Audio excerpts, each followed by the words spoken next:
News channel AMS AP news కి స్వాగతం సుస్వాగతం. శ్రీ సత్యసాయి జిల్లా మడకసిర కెనరా బ్యాంకులో గోల్డ్ లోన్ కుంభకోణం వెలుగులోకి రావడం సంచలనం సృష్టించింది.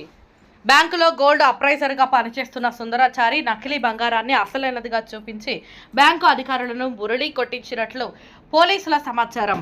ప్రాథమిక సమాచారం ప్రకారం 7 ఖాతాదారుల పేర్లపై ఏకంగా 12 నకిలీ గోల్డ్ లోన్ ఖాతాలను సృష్టించి వాటి ద్వారా సుమారు 71 లక్షల రూపాయల వరకు రుణాలు తీసుకున్నట్లు గుర్తించారు. బ్యాంకు అధికారులు నిర్వహించిన తనిఖీల్లో ఈ భారీ మోసం బయటపడడంతో ఉన్నతాధికారులు రంగంలోకి దిగారు. గోల్డ్ లోన్ లావాదేవీలకు సంబంధించిన అన్ని రికార్డులను స్వాధీనం చేసుకుని లోతుగా విచారణ చేపట్టినట్లు సమాచారం. ఇదిలా ఉండగా ప్రధాన నిందితుడిగా భావిస్తున్న గోల్డ్ అప్రైజర్ సుందరాచారి పరారీలో ఉన్నట్లు పోలీసులు తెలిపారు. బ్యాంకు అధికారుల ఫిర్యాదు మేరకు మడకసిర పట్టణ పోలీసులు కేసు నమోదు చేసి నిందితుడి కోసం గాలింపు చర్యలు ముమ్మరం చేశారు. ఆయన కంప్లైంట్ చేసినాడు. ఈ విషయం పై అధికారులు తెలిపి నేను దానిపై నా కేసు కట్టి దర్యాప్తు చేస్తున్నాను. అప్రైజర్ ఆయన పరారీలో ఉన్నాడు. ఆయన ఇంతవరకు మాకు అతను ఆచరణ వెళ్ళలేదు. అతను కూడా అతని ఆఫీసర్లో చెప్పి అతనికి పట్టుకునే అతనికి ప్రయత్నం చేసి ఆఫీసర్ల ఉత్తర్వు మేరకు కేసు రిజిస్టర్ చేసినాము.